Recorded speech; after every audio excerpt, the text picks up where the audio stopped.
आहोत राज्यसभेच्या बातमीने। राज्यसभेत खासदारांना मारहाण करण्यात आल्याचा आरोप काँग्रेसने केला आणि या मारहाणीसाठी बाहेरून लोकांना बोलवण्यात आल्याचा आरोप काँग्रेसने केलेला आहे। राज्यसभेत ओबीसी आरक्षण सुधारित विधेयक संमत झाल्यानंतर सरकारकडून विमा विधेयक सादर करण्यात आलं आणि त्यावर विरोधकांनी आक्षेप घेतला। सभापतींच्या दिशेने विरोधी बाकांवरून कागद भिरकवण्यात आले आणि त्यामुळे मार्शल्सना पाचारण करावं लागलं। मार्शल्सच्या वेशात आलेल्या 40 ते 50 जणांकडून विरोधी खासदारांना धक्काबुक्की आणि मारहाण करण्यात आल्याचा आरोप विरोधकांकडून करण्यात आला। दरम्यान गोंधळाचं सीसीटीव्ही फुटेज जे ते जारी करण्यात आल्यानं सत्ताधारी आणि विरोधकांमध्ये आरोप प्रत्यारोपांच्या फैरी झडत आहे आणि हे सीसीटीव्ही फुटेज जे राज्यसभेचं ते समोर आल्याचं आपण बघतोय। यामध्ये आपण पाहू शकतो की मार्शल्सना तिथे पाचारण करण्यात आलं कारण विरोधी पक्षाचे खासदार हे काही केलं तिथे ऐकत नव्हते आणि अखेर मार्शल्सना तिथे बोलवण्यात आलं। पण विरोधी पक्षाच्या खासदारांनी आरोप केलेला की बाहेरून काही लोकांना तिथे बोलवून मार्शल्सच्या गणवेशात आतमध्ये आणण्यात आलं आणि खासदारांना धक्काबुक्की आणि मारहाण करण्यात आली। सांसदों की पिटाई की गई है, बाहर से लोगों को बुलाकर नीली वर्दी में डालकर सांसदों को धक्का मुक्की मारपीट की गई। और आप ये सवाल पूछ रहे हो कि स्पीकर को दुख हो रहा है, वाइस चेयरमैन को दुख हो रहा है। चेयरमैन की क्या जिम्मेदारी है? चेयरमैन की जिम्मेदारी हाउस को चलाने की है। चेयरमैन ने हाउस को पिछले दिनों में क्यों नहीं चलाया? स्पीकर ने क्यों नहीं चलाया? जो विपक्ष के दिल में बात है वो हम क्यों नहीं रख सकते हैं?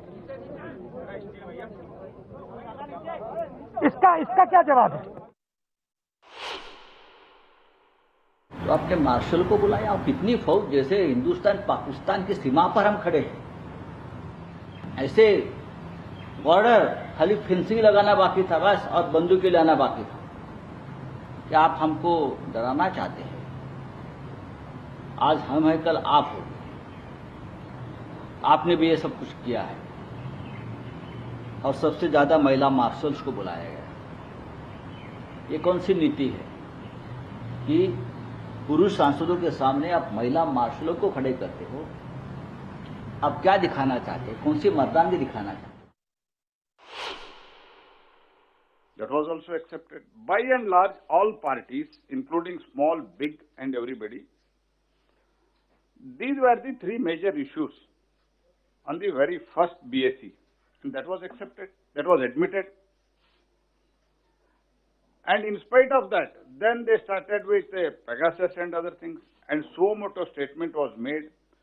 I am trying to make out a point that the decision, it was pre-decided by the Congress and its friendly party that we should not allow the parliament to function this time and we should take it forward for a washout. This was their decision. That's why I am trying to count the chronology of the events.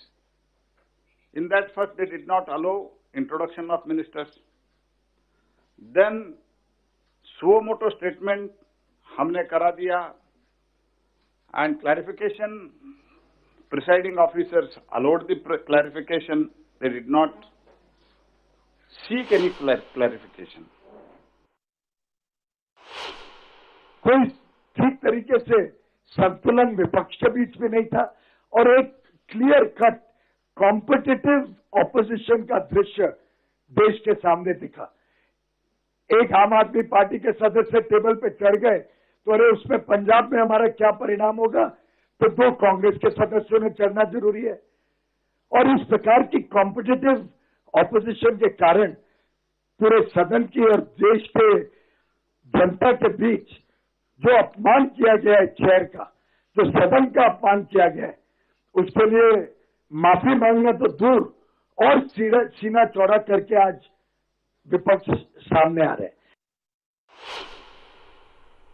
आणि याचबद्दल आपण बोलणार आहोत। आमचे प्रतिनिधी सागर कुलकर्णी आपल्या बरोबर आहे। सागर, सत्ताधाऱ्यांच्या वतीने सभागृहाचं जे पावित्र्य राखणं आवश्यक आहे, जे नियम पाळायला हवेत, जे अध्यक्ष महोदयांची खुर्ची आहे त्याचे जे नियम पाळायला हवेत, त्याचा अपमान करण्यात आल्याचा आरोप जो आहे तो केला जातोय। आणि दुसरीकडे विरोधी पक्ष असं म्हणताय किंवा खासदार असे म्हणतायत की बाहेरच्या लोकांना मार्शलच्या वेशात तिथे आणण्यात आलं आणि खासदारांना मारहाण करण्यात आली. नेमकं तथ्य काय?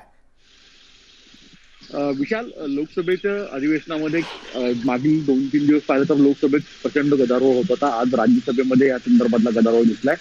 सभागृहातच नाही तर सभागृहाच्या बाहेर देखील सत्ताधारी विरुद्ध विरोधक असं वाकयुद्ध दिसून येते.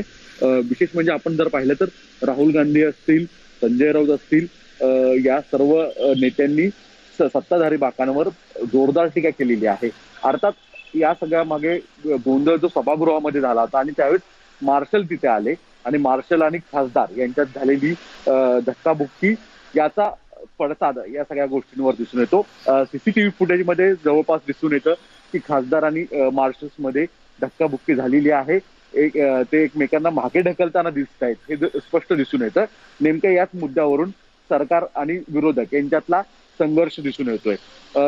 राहुल गांधी असतील, संजय राऊत असतील, प्रफुल्ल पटेल असतील, या प्रमुख नेत्यांनी हेच टीका भाजपावर केलेली आहे. दुसरीकडे जी लोकशाहीची मूल्य आहेत ती घसरताना दिसत आहेत. असा बचावात्मक भूमिका सरकारकडनं राज्यसभेचे नेते भाजपाचे पियुष गोयल घेताना दिसत आहेत. एकूणच आज विरोधकांकडनं ज्या पद्धतीने टीका करण्यात आली त्याला प्रत्युत्तर म्हणून राज्यसभेतले आणि केंद्रीय मंत्री 5 मंत्र्यांनी पत्रकार परिषद घेतली आणि सरकारचं कसं समर्थन करायचं आहे ते त्यांनी बोलून दाखवलेलं आहे.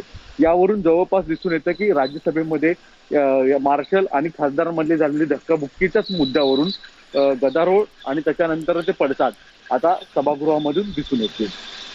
विशाल, धन्यवाद सागर या सगळ्या तपशिलाबद्दल. आणि एवढ्यात हा सगळा वाद मिटेल असं एकूण दिसून येत नाहीये, पण बघूया तुर्तास काय याच्यामध्ये पुढे तोडगा काढलं जातं.